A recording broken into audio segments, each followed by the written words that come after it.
Good afternoon, ladies and gentlemen. Welcome to the afternoon session. Our session entitled A Year Abroad, the literary journey that brought Chang-Rae Lee to Macau, and Professor Chang-Rae Lee, and then this afternoon, Professor Glenn Timmermans will be moderating our discussion on the newest published book by Professor Lee, named My Year Abroad, published in 2021. I got it right. Okay. So my name is Julia. I'm currently with Macau Polytechnic University. I'm a teacher of literature as well. So welcome. Julia, thanks very much. Chang-Rae, thank you. I want to begin not particularly to flatter Chang-Rae, but really to make the point that we really are enormously privileged this afternoon to welcome Chang-Rae Lee to Macau. He really is. Ricardo has a knack of getting very good writers to Macau, but I think this time he's done remarkably well. We're talking about a major writer who's, when his novels are published, they're reviewed in the New Yorker, the New York Times, the Los Angeles Review of Books, things like that. We're talking big league American writing. So truly excited this afternoon to be with Chang-Rae Lee, who is the author of at least 6 novels. And in addition to his novels, he's written various journalistic pieces, which again are published in magazines like the New Yorker. And his work covers a gamut of subjects and topics, but we're going to focus today particularly on My Year Abroad, which is his most recent novel, and I think perhaps unlike his other novels, in that certainly some of the critics marked that it was less constrained. I think there's a notion, which might be a stereotype, that Asian writers tend to be constrained in how they view the world. There's a sort of cliched Asian withholding, whereas in this novel, I believe he's done the opposite. It's an unrestrained romp through and examining all sorts of ideas, many of which I think really border on the satirical, exposing and questioning various received ideas over the last 20 years, particularly, I think, in areas like literary theory, particularly ideas of post-colonialism, which has become the great cliche of modern literary criticism. The novel, in some sense, is actually also quite timely, because this is a novel the novel is called My Year Abroad, and it was published when going abroad was not possible. It came out during COVID, so this was the last of your travels, I suppose. To begin with, I'm just going to ask you to talk a little bit about the book. Tell us about it, and then we'll talk about it in more detail. Thank you, Glenn, and thank you, Julia. We had a nice talk yesterday at the university with the graduate students, and so it's really nice to be here. I'm sorry if I'm seeming a little bit constrained or muted, because I'm suffering from jet lag today more than yesterday. But the book, it's a book that I think is the second chapter in my probably 2-decade interest in China. And the first book, the previous novel to this one that was released, On Such a Full Sea, which is a speculative novel about an intentional industrial community that it's set in a different time, where there's a Chinese community of Chinese ethnics who are brought over to America to work in a kind of factory situation for this dystopian, very beleaguered land. And that was my first attempt at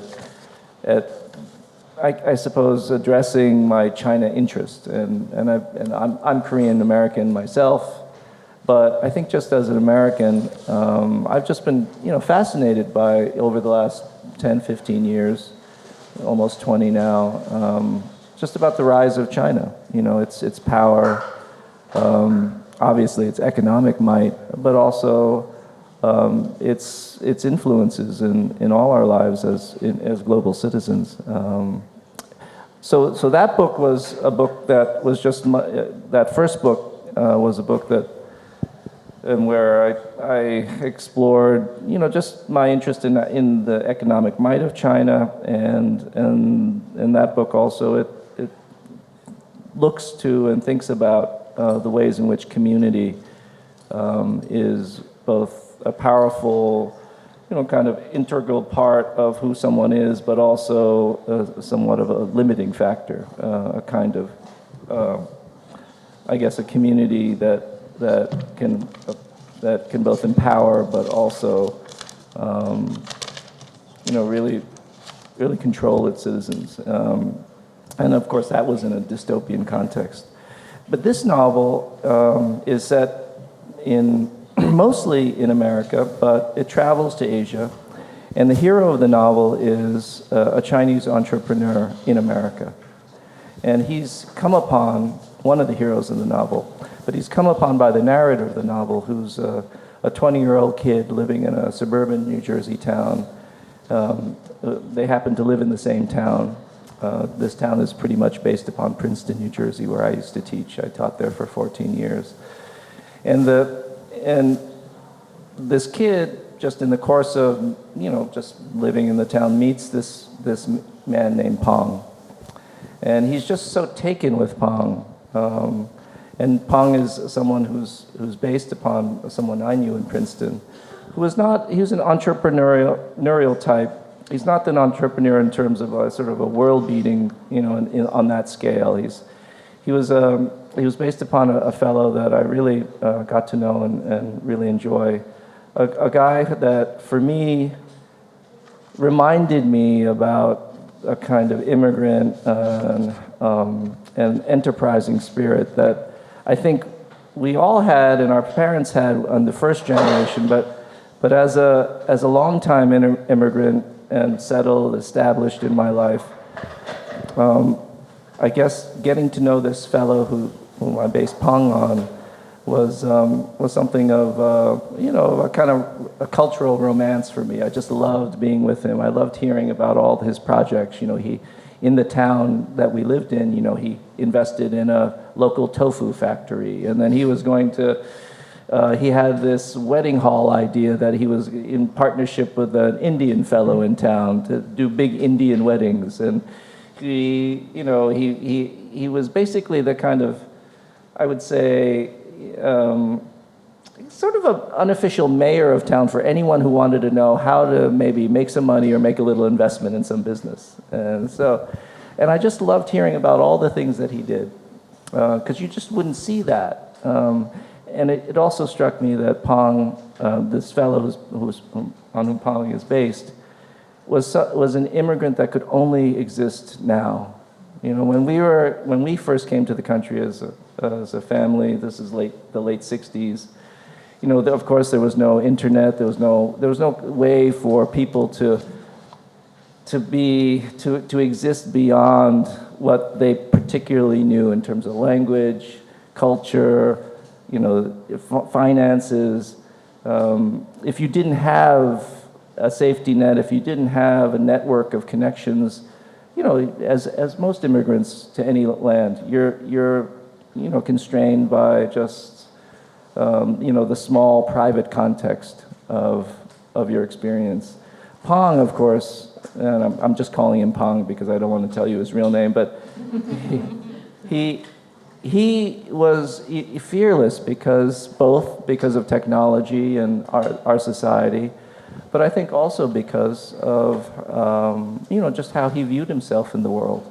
You know, he wasn't some frightened, cowed immigrant who'd come over. He was somebody who would come over and said, "I'm just going to start running, and I have both the fuel and I guess the engineering to do it all." And so he was someone that I thought, gee, I got to write about this fellow. And I began this novel in his voice, for having him tell the story. But I realized that part of my interest in him was my own particular interest as a kind of, I suppose someone who'd maybe become too established, maybe become too comfortable, not as entrepreneurial as I thought I should be. And so I wanted to kind of explore, the kindling of that feeling. So I decided to create this other younger character, and he's 20 years old. I'm obviously not 20 years old. I'm a little older. But I guess it was a kind of wish for thinking about a different kind of trajectory for someone who's maybe, in the doldrums. This particular kid is kind of in the doldrums. He's looking for something to do, and he latches onto Pong in the story. And basically they have adventures together. I suppose you could call them business adventures. But of course, they begin to engage with people and things that both are about commerce, but become about a lot more than that. That they get into a lot of trouble, one could say, in the things that they begin to set down. What was your motivation for making him 1/8 Asian? The narrator is 1/8 Korean, and I suppose that I didn't want him to be fully Korean or fully Korean American like myself. Partly because I didn't want it to seem like this was a typical immigrant story where he was modeling himself after this guy, and I also wanted to again talk about Pong and what he represented and to think about his trajectory and his ambitions from the point of view of someone who did feel like he belonged to his society, but was maybe just a little phase shifted for just enough difference and self-consciousness. So I like that idea that he wasn't your typical sort of white kid in a prosperous suburb, but a kid that on the surface could look like that, but inside knew that he was just a little off, and maybe just that little bit of, I suppose, isotopic feeling from the main sort of element is enough to get him going in thinking about things, thinking about his life, thinking about why Pong is important to him, thinking about what where he might be in the future. So without being reductive,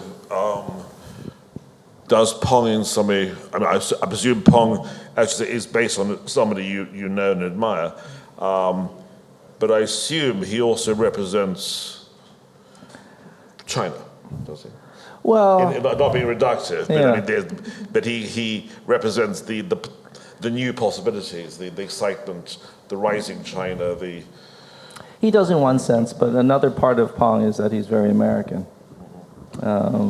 In his idea that he no longer feels we hear a lot about his background of his parents during the Cultural Revolution, but he himself, I think, in his daily operations, feels as if he is absolutely unlimited.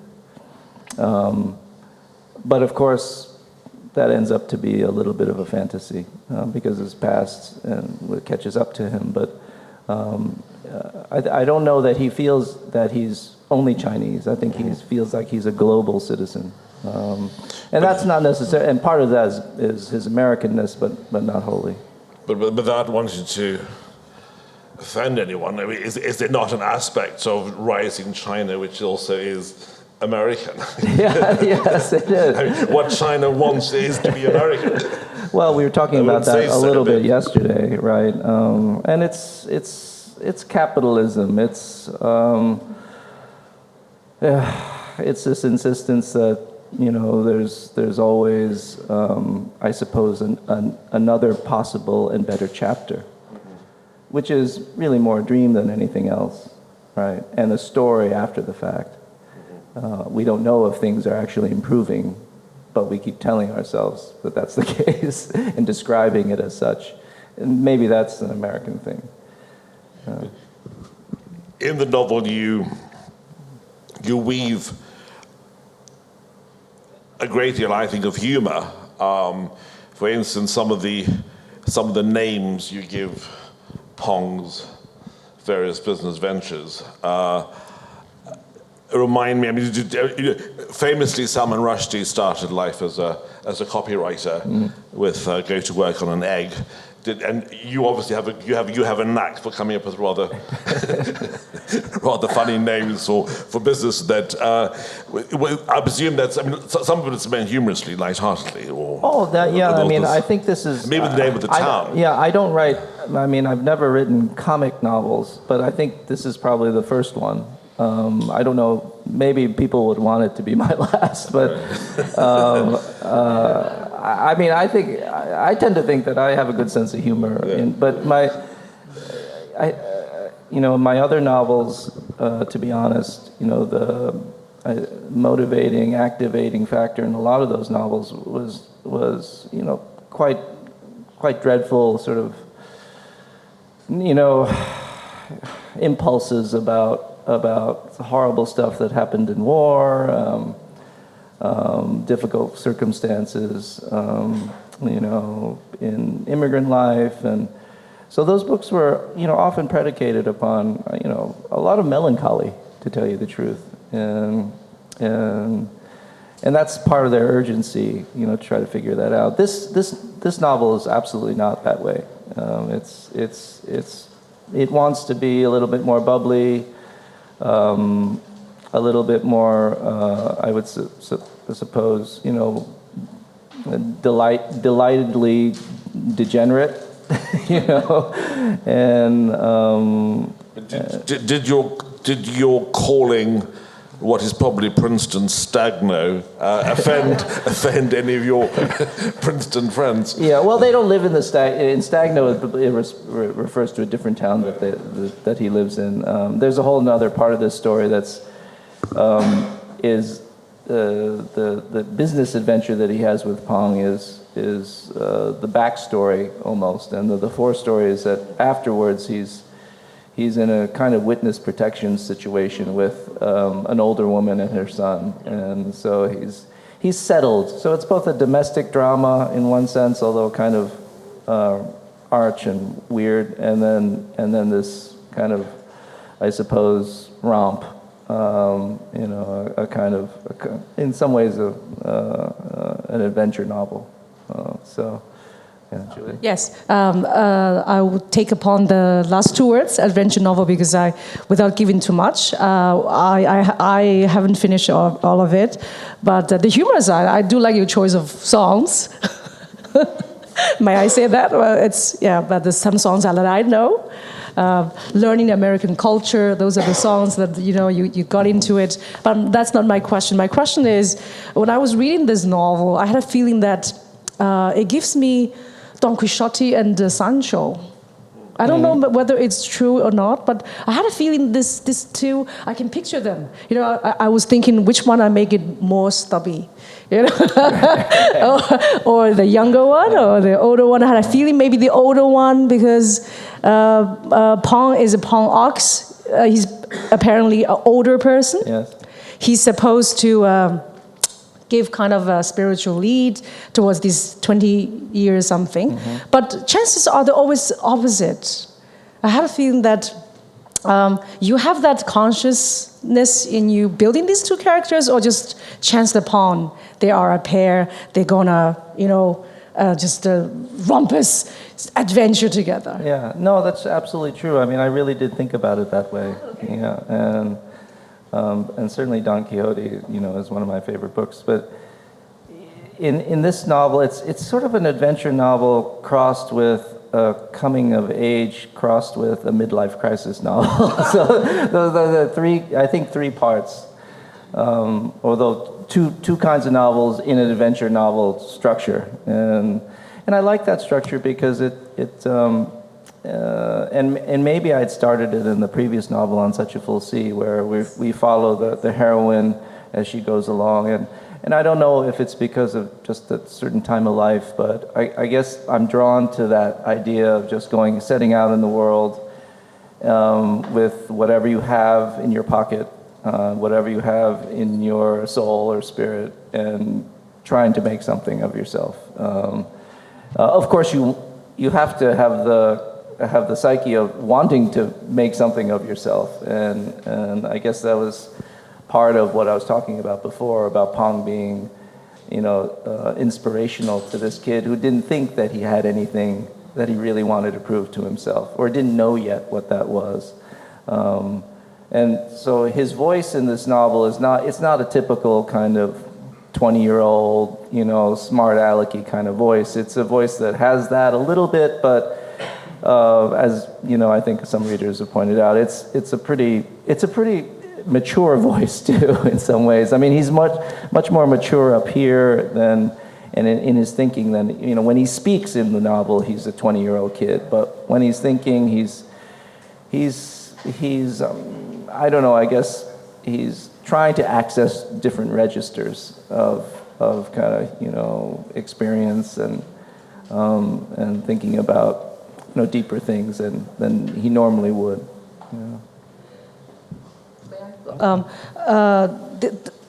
Well, one third of I read one third to the book, and I had a feeling that the Tiller is the younger Tiller Boardman. I just wonder if there's any particular way, because you talk about you kind of know Pong's original model of your friend, and because I like the way that you give names to these characters. I often wondered, Tiller Boardman, is trying to find himself, with this very original meaning of Americans. They are tillers of the land. Mm-hmm. So I wonder if there's any connection on that, and also the way that you explore the land is the very opposite, because unlike the previous of your novels, they are trying to look and find a place in the American society. And this time with My Year Abroad, you brought them back. You kind of like, okay, let's just go to Asia, So is there anything like by giving this 20-year-old some kind of protagonist of Jack Kerouac on the road, he's going to find himself? Yeah, well, he's definitely looking for himself. In my previous novels, I think they're really novels about people who are trying to figure out. Many of them are how they belong to the context that they find themselves in. Those contexts are not necessarily of their own making, obviously. That's the drama of humanity, right? We always find ourselves in contexts, either political or social, cultural, that aren't quite the ones that we want to belong to. That's the stuff of novels, right? And so this novel is more. I think he's maybe too comfortable in his context, and he's looking for a different context in which he can, I guess, thrive psychically in a way that he can't thrive. Couldn't thrive before. It's the tiller part is also tillering the land, but also a kind of rudder of a ship where he's trying to steer himself, and he's trying to find his own song. He's trying to find a voice. He's trying to find all those sort of basic things that particularly young people, but I think also people in midlife too, try to renegotiate with themselves, and so it's both of those things. But his going to Asia particularly was something that was important to me. I didn't want them to just stay in that Princeton town. I didn't want it to be about America.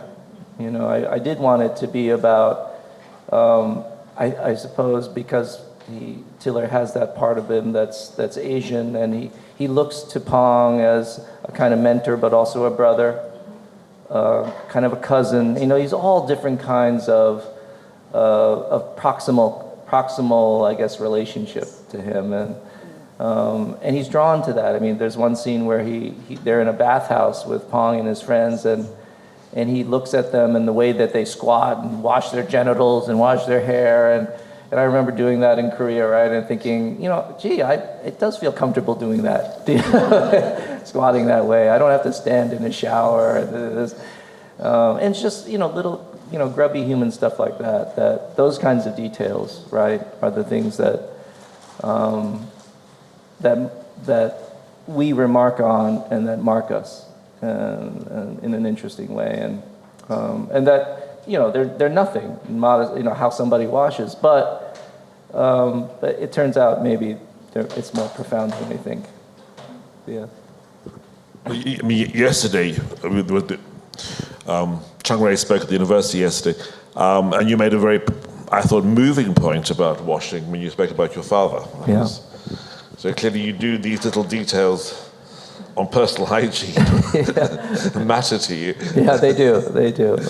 There's a lot in this novel about washing and being dirty and clean, and I don't know what that is. It's a story about, moral moral cleanliness in some ways. But yeah, I did want him to go to Asia and to think about and try to not to model himself after anything, but to explore, to look for models. There is no model, obviously, and I think that's the reality of this novel. Pong is not his mentor. He's not his brother. Nobody is. He is like all of us, essentially, ultimately, just ourselves, right? I mean, we have love, we have family, we have all those things, but when you look for those kinds of things, it's harder. And maybe, well, not for some people, but maybe for the people that I imagine and conceive of, just because of who I am, my experience in life. But yeah, this is an adventure novel of a certain kind of dreaming about self, I suppose, which I think in the end, adventure novels end up that way, right? Right. I mean, they're never about the destination. They're about always the process and how that process and all the characters that you meet, shape and in this case maybe warp your consciousness, warp your sense of self, and that ends up to me the more interesting thing. Yeah, as a writer. Can we talk a little bit about Tiller's other life? He meets his love interest in Hong Kong airport. Yeah. So it's interesting that he meets her in Asia. Then she comes prepackaged with a son, who he takes on, and with whom he develops an important relationship. Yesterday, Julia talked about the importance of food in your writing, and the boy, Victor Jr., becomes this almost food freak. Can you talk more about food? Do they have that kind of show here, where they have the kids doing Top Chef, right? It's like that, and he's one of these kids who's kind of a prodigy. He's a little of a monstrosity himself, just physically too, but also he's quite talented and quite. He's a little bit of a genius and scary that way. And so, but Tiller finds himself with this woman, and they have a deep relationship. But she's older; she's in her 30s, and the son is he's 8 or something, and so he finds himself being again not quite a husband, not quite a father, not quite a brother, not quite a. He's in between. But he's trying to figure out how to make it work. He obviously loves her and wants to protect her. She's a fragile person, and he's trying to become something of a responsible figure for the boy. And again, I wanted to put on, because this story is a little quieter, it's domestic, but I did want there to be some kind of threat or terror to, if quieter, in this story, and maybe that's the operative thought about how how I approached all the scenes in this novel, which is basically, I wanted to be as kind of fun and terrifying as possible in every single scene. One of the two or both, I hoped.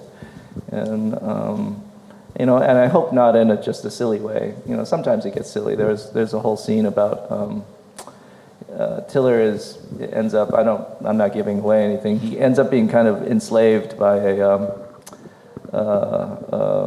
an oligarch and of a kind, and he ends up being the galley slave of the oligarch's kitchen man, who is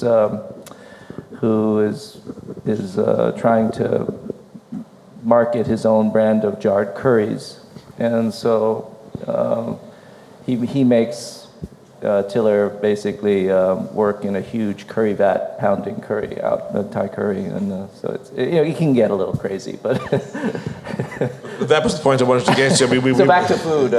We discussed the novel, but certainly some of the critics, and this was curious, the scene where he is in the kitchens making, as forced labor, he and another white kid. Yeah. Have been enslaved, and they're becoming sort of curry pounders. Now, your critics, and as the positive word of critics, literary critics, see that as a comment on diaspora bites back and that sort of thing. Do you mind talking a bit about the bigger picture or the theoretical picture of the Asian relation to America? And these are the white kids who now become. He reads as white, Tiller does, but the other fellow who's much older than he is, not much, but he's maybe 10 years older than he is, and he's been in Asia. He's a former, ESL teacher, and in China, and he's found himself, and obviously, it's a satirical characterization of. Your typical guy who goes over and, teaches English and beds a lot of local women and eats a lot, all that stuff. And I kind of wanted, of course, to have a little fun with that idea, to see what would happen if they really were embedded in the society, but embedded in a way that was very uncomfortable for them. And to think about, that the trope of that journey, right? The trope of that journey, as we all know it, is you go over because you have power, money, whatever, you have the English language, and you find yourself, and it doesn't matter what cost, it doesn't matter anything.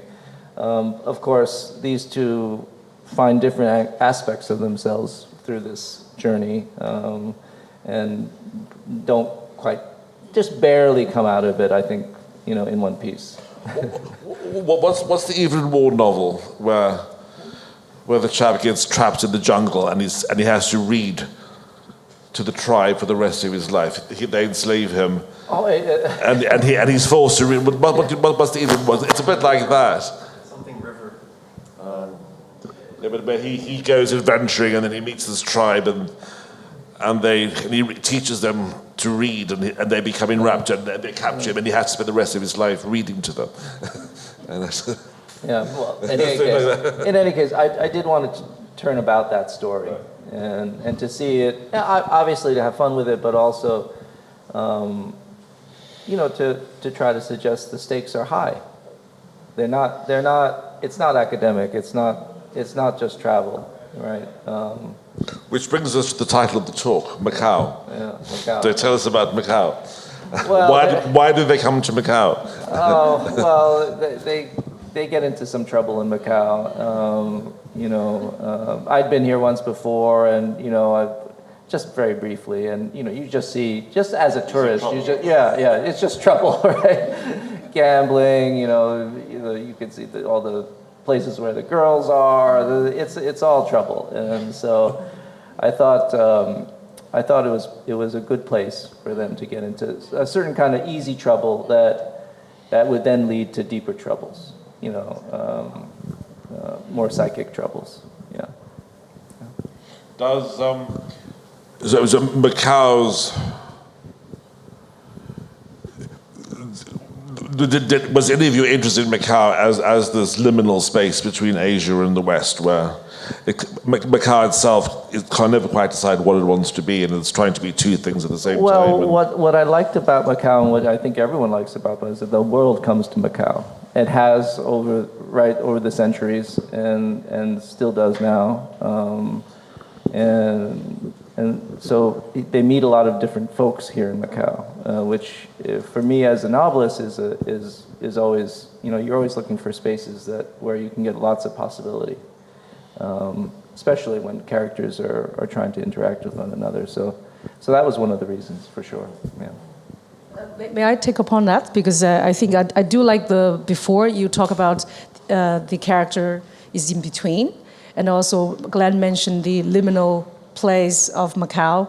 Like you as you said, the world coming to Macau. So Macau is this, if I can still use the cliche, this exotic places for travelers, and then you are kind of prepared psychologically. You are going to embark on an adventure, but then life deals you a hand. That's what happened here with Tiller, and then Las Vegas is the same way, right? In a way, people go there yes. to reinvigorate, refine. It turns out, they find out different aspects of themselves.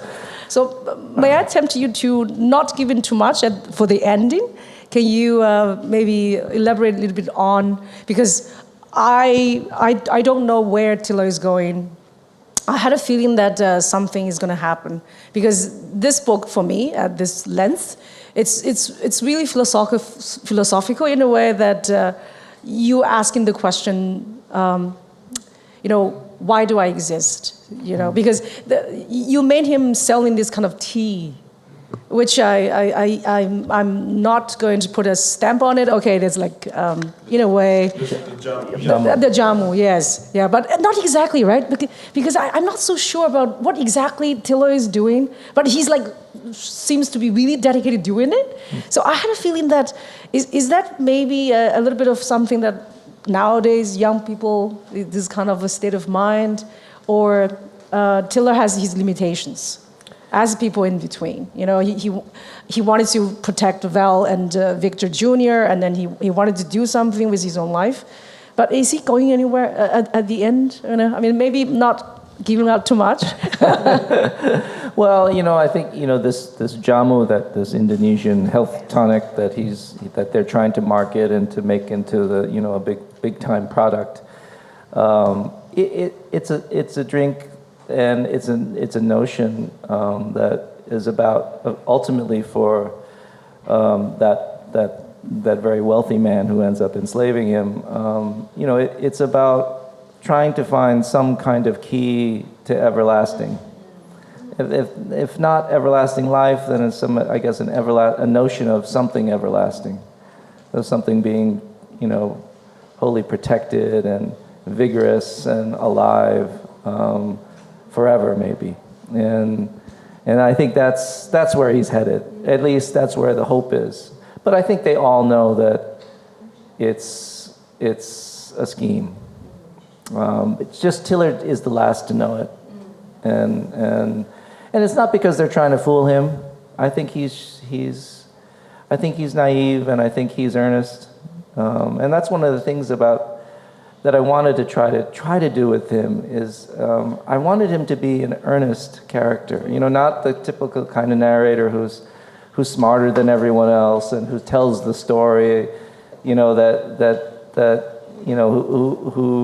who's always criticizing everyone. No, he's actually the person who wants to believe everyone. He wants to have faith, and so, and I thought it could, I wanted to see and challenge myself if I could write that novel, because we know all the novels, the picaresque novels, where the narrator is the smartest person in the room. And Tiller certainly is not. I just imagine you had great fun writing it, because it's a roller coaster. I mean, you never know what's going to be next one, right? Yeah. And then I also had a feeling that, is it right that Tiller doesn't really want to share his experiences with Val to begin with? I mean, does that suggest something, or just my own imagination. I had a feeling that he was not. I think there was a line you were saying. He said, okay, maybe I should talk about it. My year abroad. I think it's somewhere in the 1/3 of that I read. So is there a tug of war that if he wanted to tell Val about it, and then you think he's probably showing the vulnerability? Is there anything there that he has to be the macho man in the family, for a role model for Victor Jr., or why to begin with that he doesn't want to tell Val about it? Well, I think they both approach, I think, their relationship where they're trying to start fresh. Oh, okay. And so I think that's mostly it. I think also he doesn't want to scare her about about all the things that maybe he's undergone. You know, he is macho in that way, I suppose. He wants to protect her, but but it's not a very macho way that he does it. And so yeah, I think that disclosure is maybe just, it's too much for her to handle, I think, in his point of view. Yeah. On a lighter note, Teller and his chum are making curry. You have a history with curry, which you told. I wonder if you could share that with the audience. How your obsession with curry? Well, a reader I remember asked, he said, I really like that scene, but I just don't understand how you came up with that scene. It's a scene in which the mortar, you make curry in a mortar and pestle, right? And in the book, the crazy chef Chili's puts them in a mortar that's like the size of a hot tub, and so they're actually in there. And I don't know. I'm sure at industrial level, I don't know how they make curry on an industrial level, But I remember making curry at home. My wife can tell you there was a time when I would be making my fresh curries, getting all the roots and different things, and I have the typical mortar and pestle. It's like this, right? But when you do that a lot, it just invariably it's unavoidable. You just get flecked all the time with the spicy stuff. It's just like kind of burns you. In your nasal passages are kind of all messed up, and I thought, and for some reason, this was years before, but then some reason I came to the idea that that would be kind of a great torture, where you're just in this whole very severe atmosphere of this kind of gas. That was, kind of wonderful in one way, but an absolute torture in another. And that for me is, how the exquisite nature of all things, sensual things, right? It's a little bit of both. But does it relate to the curry massage? Oh no, that's a different thing. But is there a memory of one or the other? No, that's a different thing. No, that's a different thing. Yeah. Oh, yeah. I certainly doesn't want this book to be your last one, because I look forward to your next adventure. But I did have a feeling that when reading this, My Year Abroad, you are kind of established a dialogue with a lot of, I would say as a literary critic, a lot of stereotypes, as I mentioned, about Don Quixote and Sancho. I see Adventures of Huckleberry Finn. Mm-hmm. There is a character's named Lucky Choi here. I wonder, is it a coincidence, or you also wanted to show this absurdity as Waiting for Godot's character? Yeah. Well, maybe a little there too. We're all, I think, this is what I tell my students, we're all everything that we've read, especially as writers. It's not as if we're trying to, ultimately they're not models for us, they're just possibilities for ways in which we can, bring in little notations, things that we like, and we all gravitate to the things that we like, characterizations, bits of humanity, and those are the things that, for me, make the work fun, because that's, because we're referring to so many things when you write a novel. You're referring to life, you're referring to language, but you're also referring to literature, and so that's always part of it, right? And so, that's not the main impetus for writing. but again, it's just the way I think a lot of writers' minds work, and certainly it's mine, you know. And I, you know, it's not like I want to wear it on my sleeve. It's just a bit of delight, a little small bit of fun, and because, you know, writing novels is not that fun. It's not. I'm sure those of you who write novels, that you know, it's not fun at all. Yeah. I should point out, I don't think we did at the beginning, that Chang-Rae teaches creative writing at Stanford and had previously taught creative writing at Princeton. So not only himself a distinguished writer, but also a professor of creative writing. Do you want to talk, maybe we could just ask a few questions about that.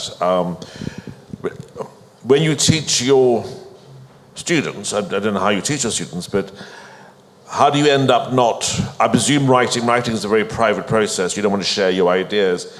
I mean, are you able to separate your own writing from your teaching? You don't want to?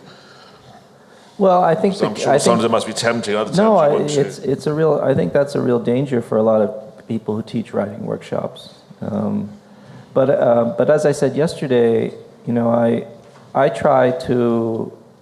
I think I don't teach writing because I don't think you can teach writing. I think you end up teaching how you read as a writer. That's a different thing. And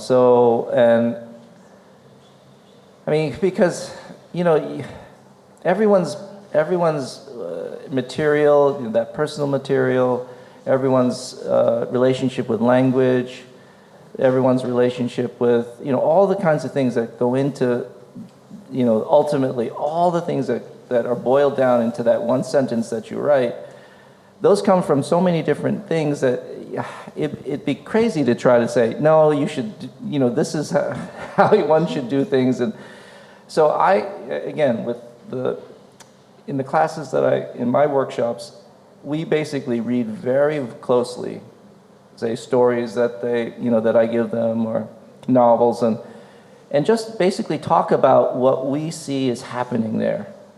Not as models, not as anything else, but just as ways of, but we're not thinking historically like academics and scholars might, but we're trying to break it down so that at some point we're like, that's something that I can gravitate to artistically or aesthetically, and that's something that I want to do too. And so maybe these are, you know, kind of iterations of that, you know, versions of that. And that's just part of, you know, kind of a toolkit that they might have that is mostly unconscious or subconscious.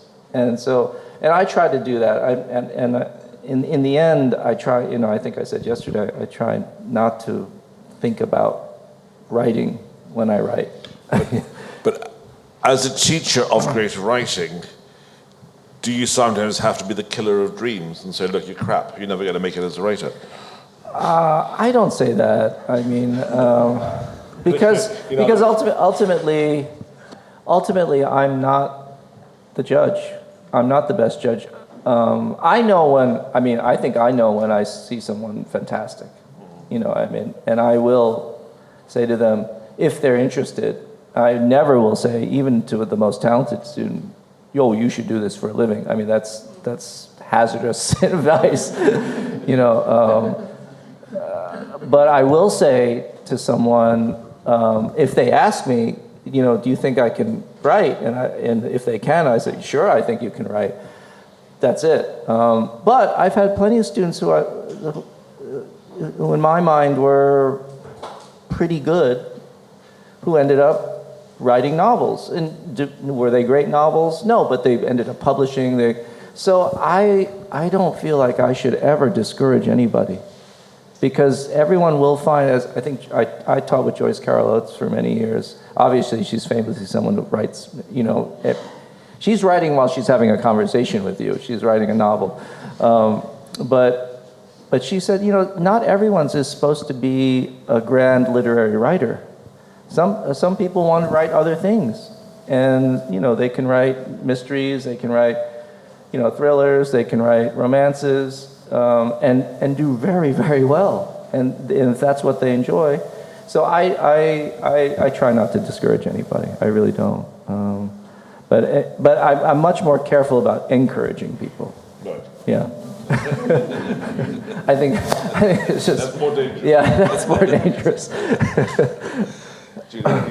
Yes, also I recognize some familiar faces, so I think some of us sitting here are teachers of creative writing or teachers of writing. So what do you think nowadays some students would go pseudo-write, so they will just have AI writing for them? So, I mean, do you have students like that, or what would you do if they're using that kind of... Well, I don't know what the point of that would be, right? If you're in a creative writing class, or if you're in an art, studio art class, and you have AI do your illustrations for you, I mean, then you just want to be, lauded or something and say, oh, that's a pretty cool picture. I mean,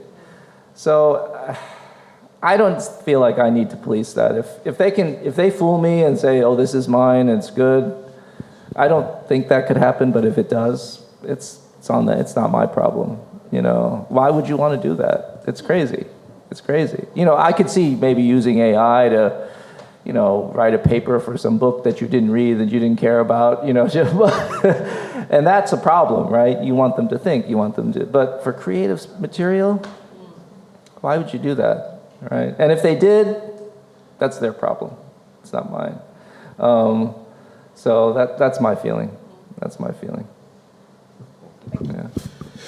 Thank you. We now have time for some questions from the audience, please.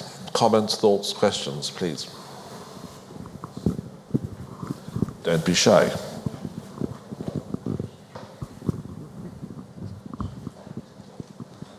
Thanks very much.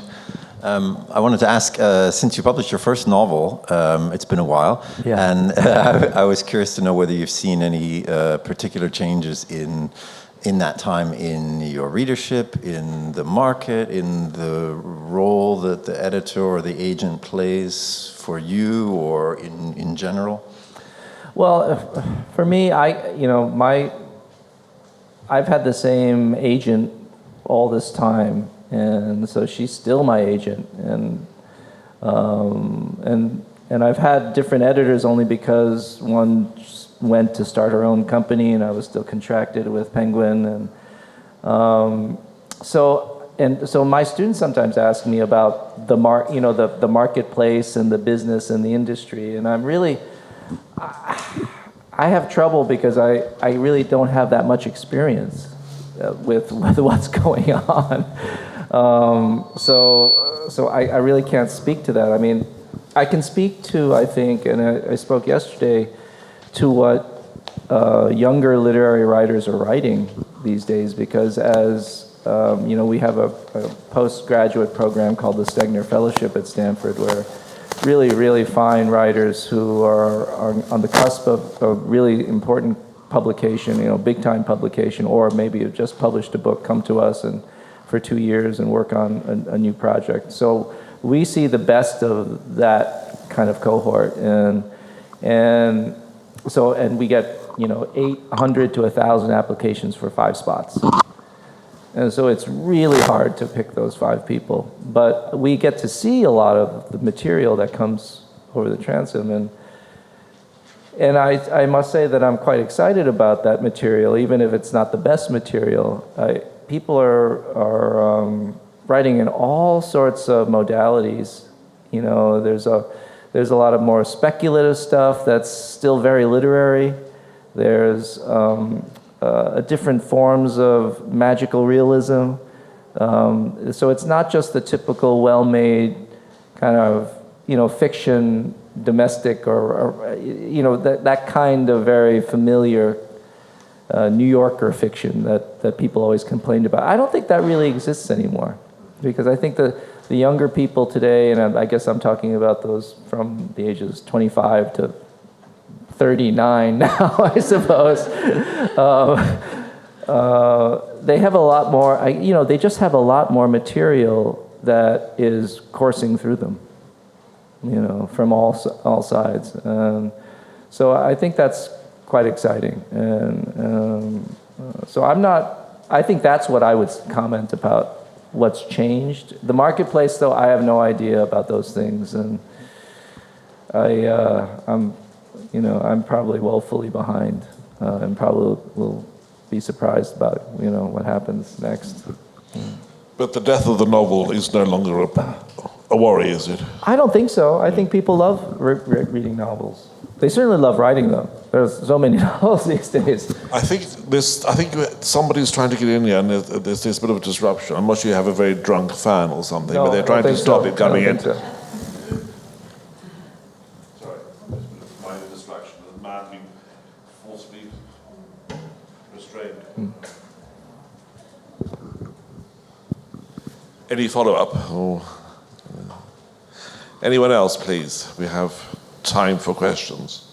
Josh, you always have good questions.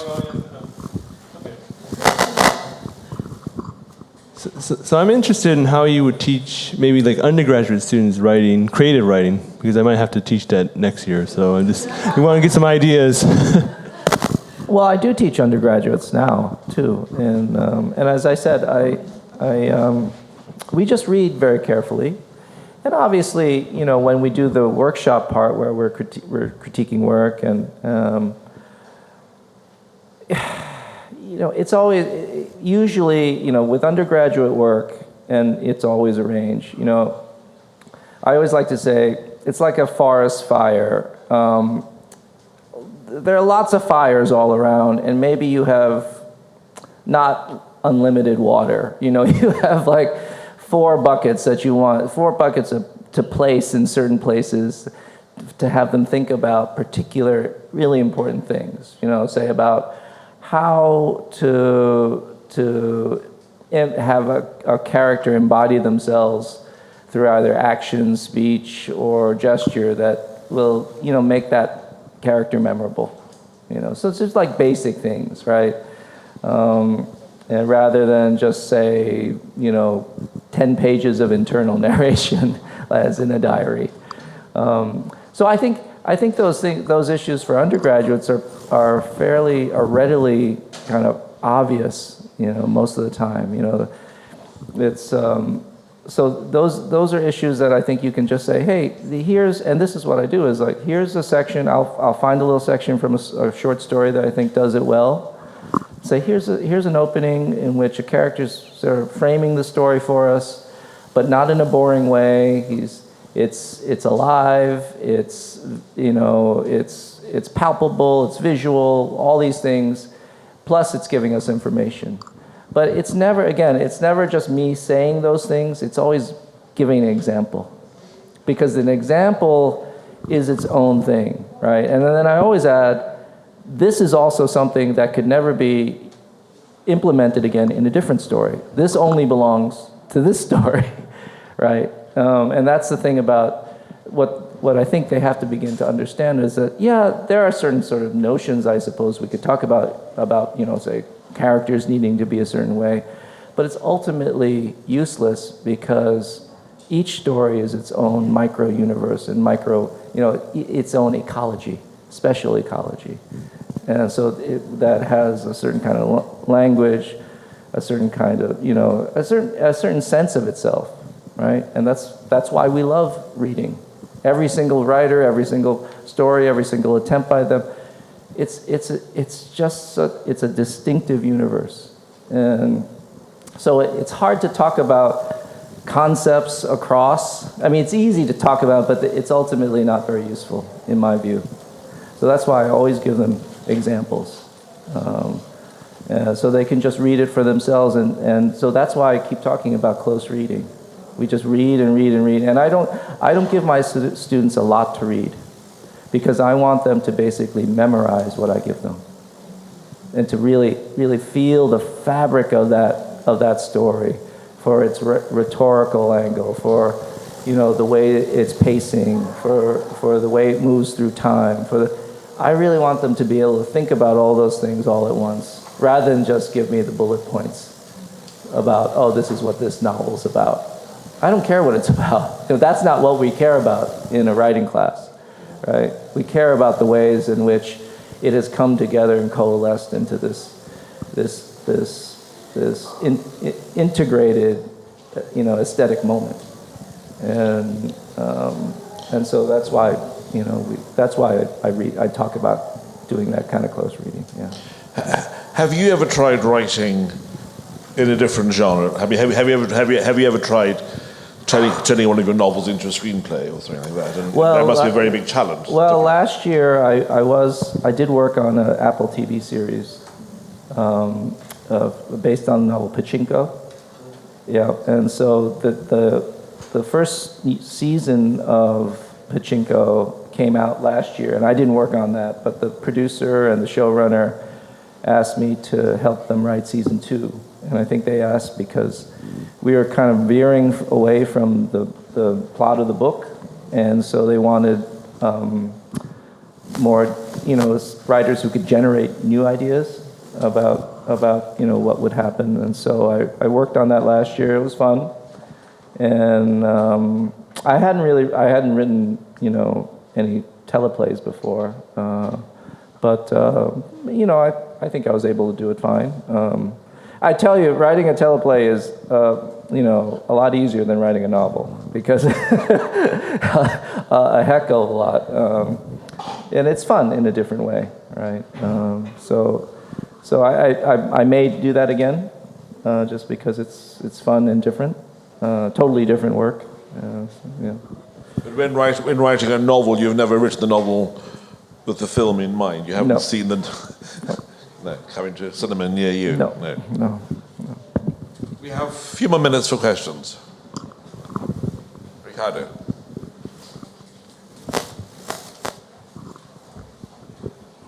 Thank you. Chang-Rae, I'm curious, as a writer and as a teacher in the university, how do you navigate through all these political tensions inside and outside the campus, all these controversies about freedom of speech, all these cultural wars? How does all that affect your work? Well, I think it could affect my work a lot, because the environment is such that I think everyone's a little afraid. And not just the administrators, that's their job. And that's the problem with administration, is that they're all so afraid of being sued, they're afraid of bad press, and so they're so careful, and they're so, it's a really terrible situation. But also I think the students are also afraid. They're afraid in class of sometimes speaking their mind, and you can kind of sense that, especially in a class where we're critiquing each other and critiquing, giving criticism about stories and situations that don't often hew to anything politically correct, right? It's weird shit in life. And so in my class, and particularly I teach a class in nonfiction writing where people are writing their own stories. So the only way that I get around it is at the beginning of class, I say, listen, this is a class in which you don't necessarily have to write this stuff, but you will read stuff that is going to be difficult, is going to be controversial, may offend you, it may be horrible to read about, and people, because they're writing about their own experiences, do end up writing about some really difficult stuff, assault, sexual assault, addiction, all these kinds of things. And I say, you cannot be in this class if you want a safe zone. There is no such safe zone, because that's what there's nothing in the art that we do that is going to hew to any kind of limitation. Obviously art has a responsibility, and so we'll give our criticism and saying, oh no, this is right, this is something that's worthy, but so I try to encourage my students to embrace that and tell them if they can't embrace that, they shouldn't be there. That's the most I can do. As a teacher myself, in the larger context of the university, I'm always asked to sign stuff, and a lot of times to me, I think it's a difficult situation. I don't like the way that universities are handling the idea of free speech, and whatever. And in my mind, we should be a place where really anything goes. I mean, if there's any place in the culture or on the planet where that can still happen, it should be at the university. It's a place of ideas, it's a place of debate, it should be a place of difficulty that way. Okay, so on a slightly realistic tone, we are coming to the end of this session. Once again, we thank Professor Chang-Rae Lee and also Professor Glenn Timmermans. Thank you. Enjoy the rest of your Saturday. Thank you, guys. Thank you.